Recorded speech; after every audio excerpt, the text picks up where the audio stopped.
할렐루야! 6월 마지막 주 영상으로 예배한 모두에게 하나님께서 주시는 은혜와 평강이 가득하길 바랍니다. 4월부터 6월까지 말씀을 가까이 하느라 애쓴 모두 수고 많으셨습니다.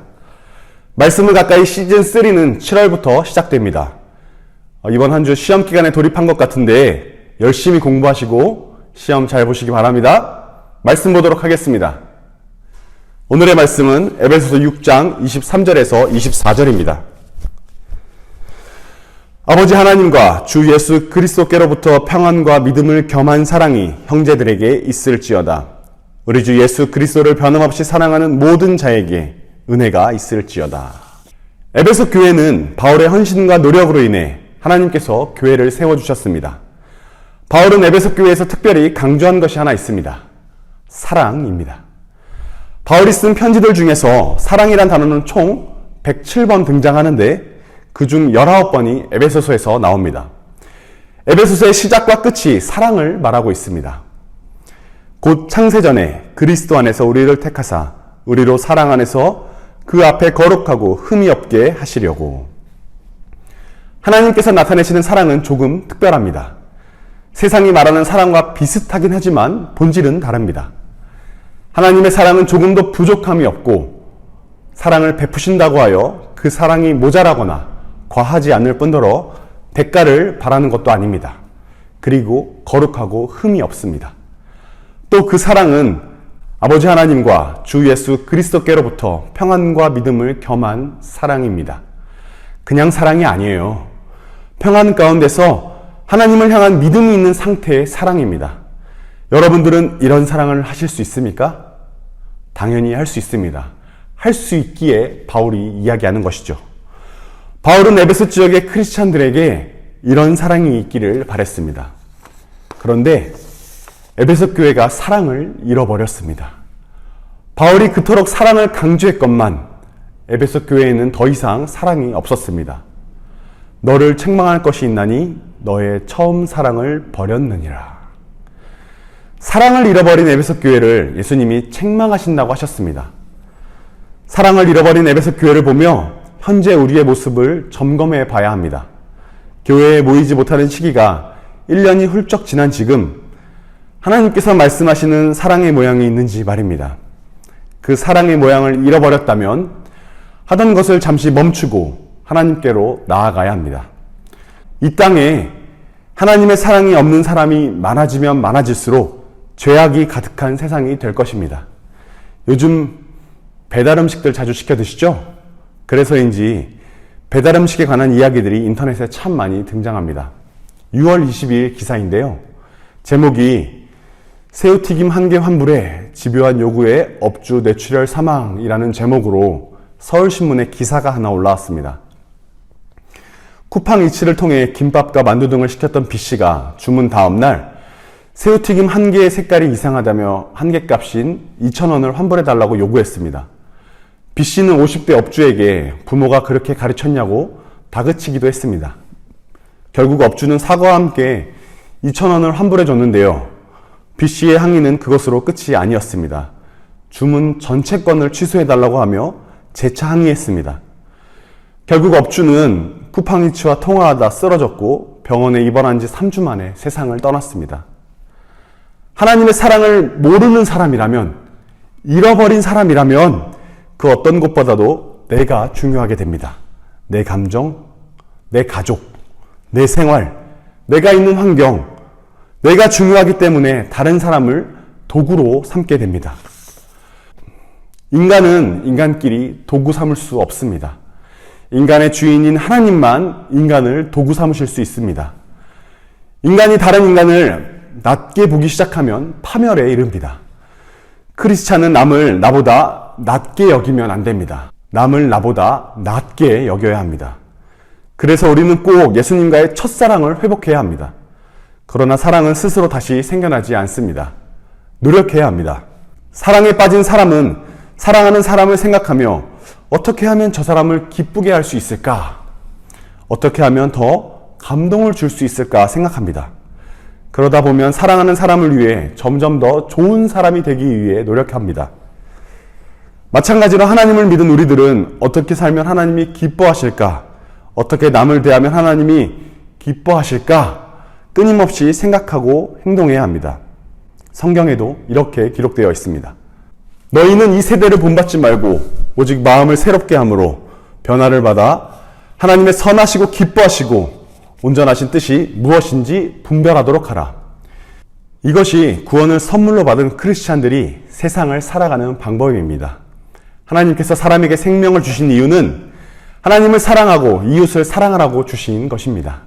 쉽게 말해 예수님처럼 살아가라고 하신 것이죠. 그래서 우리는 마땅히 그것들을 지켜야 합니다.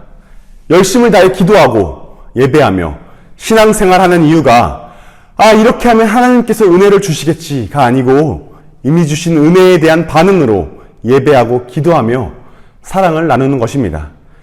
예수님을 닮아가려고 노력하는 사람들은 진정한 사랑을 지키려고 노력하는 사람과 같습니다. 그 사랑은 연습하지 않으면 초에 붙은 불이 바람에 쉽게 꺼지듯 순식간에 꺼집니다. 사랑을 나누는 사람은 하나님께 향기로운 산 제사가 됩니다. 그러나 사랑을 나누지 않고 연습하지 않는 사람에게서는 악취가 날 것입니다. 사랑을 연습하지 않는다면 죄가 싹트기 때문입니다. 그리고 그런 사람은 하나님이 싫어하십니다. 그때 썩은 냄새가 향기를 대신하고. 사랑하는 RG 공동체 여러분, 하나님은 우리에게 사랑이라는 것을 가르쳐 주셨습니다. 그 사랑은 내가 바라는 것이 아니라 하나님께서 주신 사랑이기에 한계가 없습니다. 우리가 어떻게 사용하느냐에 따라 그 사랑은 천차만별로 나타납니다. 아주 작은 마음으로 사용할 수도 있고요. 나의 모든 것을 내어놓을 수도 있습니다. 하나님은 세상도 사랑하고 하나님도 사랑하고 이런 미지근한 사랑을 원하시지 않습니다. 세상이란 기준에 한 발을 넣어두고 하나님의 기준에 한 발을 넣어두는 이런 이중적인 모습은 예수님을 사랑한다고 말하는 사람의 자세가 아닙니다. 예수님이 십자가에 돌아가시기 전 예수님의 발에 향유를 부어 장례를 준비했던 여인처럼 나의 것을 하나님께 아낌없이 내어드려야 합니다. 그것이 나의 주인이 하나님이십니다 라고 인정하는 것이죠. 이 사랑이란 단어를 가장 한국적인 단어로 바꿔서 말해보자면 정이라고 할 수 있습니다. 이 정은 이해를 따지지 않습니다. 그래서 비합리적인 것처럼 보이지만 정은 남을 귀하게 여기는 마음에서 비롯됩니다. 한국 사회는 예로부터 정과 깊은 관련이 있는 나라였습니다. 남의 어려움을 보면 그냥 지나치지 않고 도움의 손길을 아낌없이 내놓는 사람들이 많은 나라였습니다. 한 주간 학교에서, 학원에서, 직장에서 여러 사람을 만날 것입니다. 어느 누구 하나 소중하지 않은 사람이 없습니다. 만나는 모든 사람과 정을 나누시기 바랍니다. 그 정이 하나님께로부터 비롯된 정이라 생각하시고 주위의 사람과 함께 정을 나누며 덕을 세우는 일에 앞장서기 바랍니다. 이 정을 세우는 것 어떻게 하냐고요? 별로 어렵지 않습니다. 마트에서 물건 사고 나올 때 안녕히 계세요 인사하는 것, 학교나 학원을 마치고 집에 갈 때 선생님 감사합니다라고 인사하는 것, 아침에 학교 갈 때 엄마 아빠에게 사랑해요라고 말하는 것, 이웃을 만나면 밝은 얼굴로 안녕하세요라고 말하는 것, 이런 것들로부터 시작되는 게 정을 나누는 일입니다. 하나님께 받은 사랑 다시 기억하셔서 첫사랑을 회복하시고 그 사랑으로 힘입어 주위의 많은 사람들에게 하나님 사랑을 아낌없이 나눠주는 귀한 공동체가 되시길 축복합니다. 기도하겠습니다. 사랑의 근원 되시는 하나님, 집에서 예배한 지 꽤 오랜 시간이 지나 문득 뒤를 돌아봤습니다. 하나님 사랑이 우리 안에 잘 머물러 있는지 돌아볼 수 있는 시간 주심에 감사합니다. 우리에게 먼저 사랑을 베푸신 하나님, 하나님께 받은 사랑에 감격하여 이 시간 예배합니다. 그 사랑에 힘입어 주께서 가르쳐 주신 대로 주위의 사람에게도 사랑을 전하며 사는 향기로운 자들 되게 하옵소서. 시험 기간입니다. 공부하는 학생들에게 힘과 지혜를 더하여 주시고 하나님의 비전을 품고 사는 모두가 되게 하옵소서.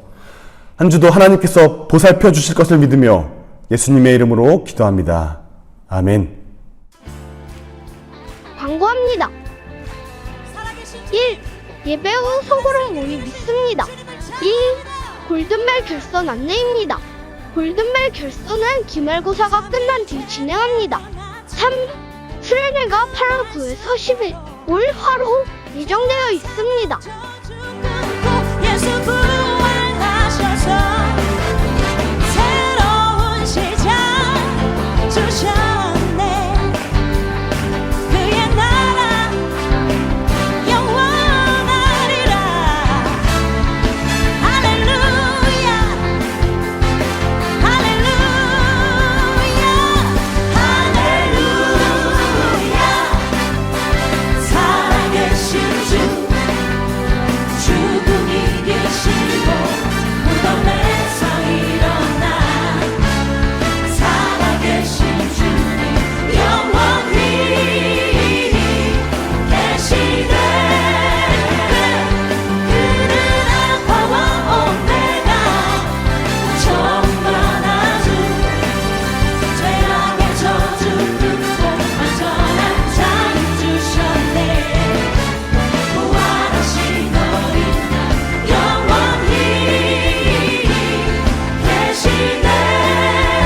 역사하시고 우리의 노래와 우리의 기쁨이 되신 주님 찬양합니다. 할렐루야.